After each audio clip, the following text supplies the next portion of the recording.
साथियों, saving account पर मिलने वाले इंटरेस्ट इनकम का टैक्स ट्रीटमेंट आपको कैसे करना है।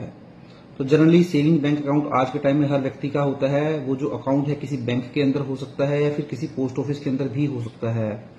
तो सेविंग अकाउंट पर मिलने वाला इंटरेस्ट, सबसे पहले तो आप ये समझ लीजिए, आपको कितना भी अमाउंट इंटरेस्ट मिल जाए उसके ऊपर किसी भी तरीके की टीडीएस की रिडक्शन नहीं होती है। जैसे आपका एफडी के ऊपर जो इंटरेस्ट मिलता है वहां पर अगर 50,000 से ज्यादा का इंटरेस्ट अमाउंट है पूरे साल के अंदर तो टीडीएस डिडक्ट कर लिया जाता है 10% के हिसाब से। वहीं अगर आप एक सीनियर सिटीजन है तो सीनियर सिटीजन के केस में अगर 1 लाख रुपए से ज्यादा का इंटरेस्ट आपको मिलता है तो टीडीएस की रिडक्शन कर ली जाती है। बट सेविंग अकाउंट के ऊपर जो आपको इंटरेस्ट मिलता है उसके ऊपर किसी भी तरीके की टीडीएस की रिडक्शन नहीं की जाती है, कितना भी अमाउंट हो। बट ऐसा नहीं है कि जो इंटरेस्ट आपको मिल रहा है वो आपकी इनकम नहीं मानी जाएगी, वो आपकी इनकम मानी जाती है। उसको इनकम फ्रॉम अदर सोर्सेज माना जाता है। और जब आप आईटीआर फाइल करते हैं तो उस आईटीआर के अंदर भी आपको वो इनकम डिक्लेयर करनी होती है। अगर आपकी इसी तरीके की इनकम है, सैलरी वगैरह है, तो आपको आईटीआर 1 के अंदर ये इनकम डिक्लेयर करनी होती है।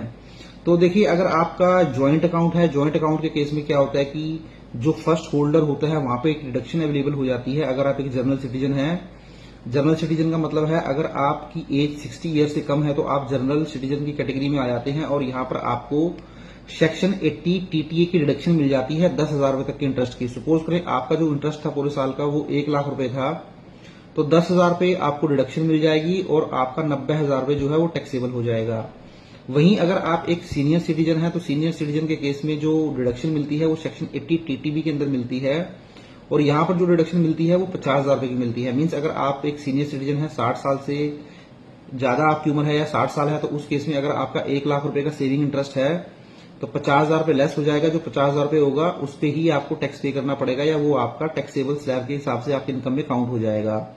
वहीं एक चीज और ध्यान रखें, ज्वाइंट अकाउंट में मैंने आपको बता ही दिया, अगर ज्वाइंट अकाउंट है तो वहां पर जो फर्स्ट होल्डर होगा उसको ही ये डिडक्शन क्लेम करनी होगी। मीन्स जो फर्स्ट होल्डर अपनी आईटीआर फाइल करेगा वो सेक्शन 80 टीटीए और 80 टीटीबी की डिडक्शन जो है वो क्लेम कर लेगा। वहीं ये जो डिडक्शन अवेलेबल होती है वो केवल और केवल न्यू टैक्स रिजीम में अवेलेबल नहीं होती है, केवल और केवल ओल्ड टैक्स रिजीम में अवेलेबल होती है। अगर आप न्यू टैक्स रिजीम में अपनी आईटीआर को फाइल करेंगे तो ये जो डिडक्शन मैंने आपको बताई है सेक्शन 80 टीटीए के अंदर 10,000 रुपए और 80 टीटीबी के अंदर 50,000 रुपए सीनियर सिटीजन के लिए, ये डिडक्शन आपको न्यू टैक्स रिजीम में नहीं मिलने वाली है, केवल और केवल ओल्ड टैक्स रिजीम में ही मिलेगी। तो इस तरीके से सेविंग इंटरेस्ट को लेकर अगर आपके भी माइंड में कुछ और डाउट है तो आप मुझे कमेंट कर सकते हैं। यहाँ मैंने आपको बता ही दिया, टीडीएस की रिडक्शन आपकी होगी नहीं, चाहे कितना भी इंटरेस्ट अर्न कर लें आप। इनकम ये जरूर मानी जाएगी, आपको आईटीआर 1 फाइल करनी पड़ेगी, इनकम फ्रॉम अदर सोर्सेज। और जो इसके ऊपर टैक्स लगेगा वो आपका जो इनकम टैक्स का स्लैब होता है उसके अकॉर्डिंग ही टैक्स ट्रीटमेंट होगा। मीन्स अगर आपकी कोई सैलरी की इनकम है, कोई रेंटल इनकम आती है, इसके अलावा कोई बिजनेस की आपकी इनकम है, इसके अलावा ये इंटरेस्ट इनकम हो जाएगी, तो सबको जोड़ लिया जाएगा और उसके ऊपर जो इनकम टैक्स का स्लैब है, जैसे मेरा फाइनेंशियल ईयर 25-26 ये चल रहा है तो 12 लाख रुपए तक आपको कोई भी टैक्स पे नहीं करना है। तो सारी ही इनकम मिला के अगर आपकी 12 लाख रुपए तक है तो किसी भी तरीके का टैक्स आपको पे नहीं करना पड़ेगा। तो ये था वीडियो साथियों इंटरेस्ट इनकम के टैक्सेशन को लेकर। अगर आपकी भी इनकम है तो आप इस तरीके से टैक्स ट्रीटमेंट इसका कर लिया जाएगा। और अगर कोई डाउट है तो आप कमेंट कर सकते हैं। Thank you very much.